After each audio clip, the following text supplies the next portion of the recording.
Hey guys, welcome back to Moonlit TCG. It's been quite a while since I've updated you guys on my Justice list, and it has changed a decent amount since the last time I uploaded it. The core strategy is still the same. You want to use your blockers to kind of just aggro out until you get to Justice, or protect yourself from aggro until you get to Justice. And then you kind of want to just play mid-range, trade units with your opponent in certain situations, and just at certain points swing for Justice for game. Most of your games are going to be close.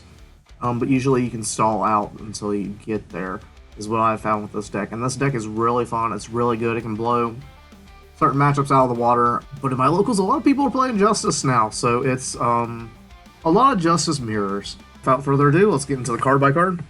First we have 3 Jin, just a standard 2-1, 2-2, not much really to say here, it's just really good early aggro. Then for the next card, we are on 2 of the Aegis MA form and 2 of the regular Aegis Gundam. Each one does something different. The 3 Aegis MA form have Breach, and then the regular Aegis on attack, if this unit has 5 or more AP, which it usually will.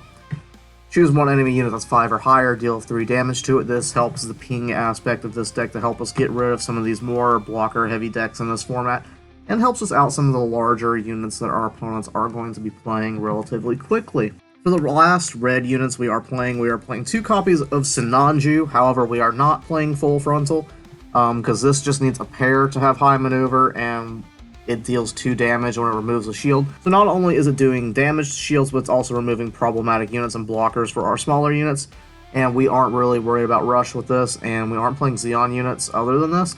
So full frontal is kind of just a brick as a whole. Next, for our white units, not much has changed. Well, some stuff has changed here. We're on 4 of Gundam Elfrith, and then we are on 4 copies of Rick Diaz. These are essentially just our blockers for the deck. Not much to say here. They're just really, really good units. 2-4 on Elfrith lets you block more than once, and Rick Diaz will stop like your the Rezels, things like that, and the Yakurans. However, it can only do so once, while the Elfrith is better for smaller units and can do that more than once. Then we're still on 3 Sword Strike Gundam. Just being able to consistently bounce things when we have Mula Flaga or Kira on it is really, really nice. Helps us maintain board presence, and removing our opponents is nice because like we can swing in the shields, hit a shield, and bounce something. And then we're on the 2 Ale Strike Gundam. It's a blocker, and it also bounces things again, links with Kira, and a 4 higher pilot, so even if you put Atherin on this, it can still bounce something. Then for the last unit in the deck, we are on the 3 Justice Gundam, being able to get that token, and then when we swing with this, being able to get that token rush if we have Atherin on this is just really, really nice, and helps us maintain like a final push, or gives us that extra blocker to help us not lose the game. For pilots, we are on 4 of Atherin, same pilot lineup I'm pretty sure as the last time, 4 Atherin and 4 Kira. Both doing their own thing. Kira being able to neg 2 AP a unit when you swing is really nice, helps us avoid dying to blockers, and then Atherin let us being able to clear units is really, really nice by attacking a 5 or lower that's unsuspended. For our commands, we are on 4 copies of Overflowing Affection, and 2 copies of Hawk of Endymion. This can link with Sword Strike Gundam, and its bounce effect doesn't really come up much anymore that I've noticed, but it can help bounce blockers that we are struggling to out otherwise. 2 Unforeseen Incident, again, just neg 3 AP something is really, really good in this game.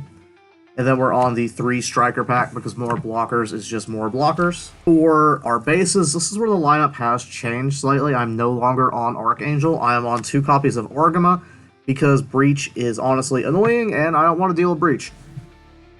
And then the other one is still the 3 copies of the Mining Asteroid Powwow.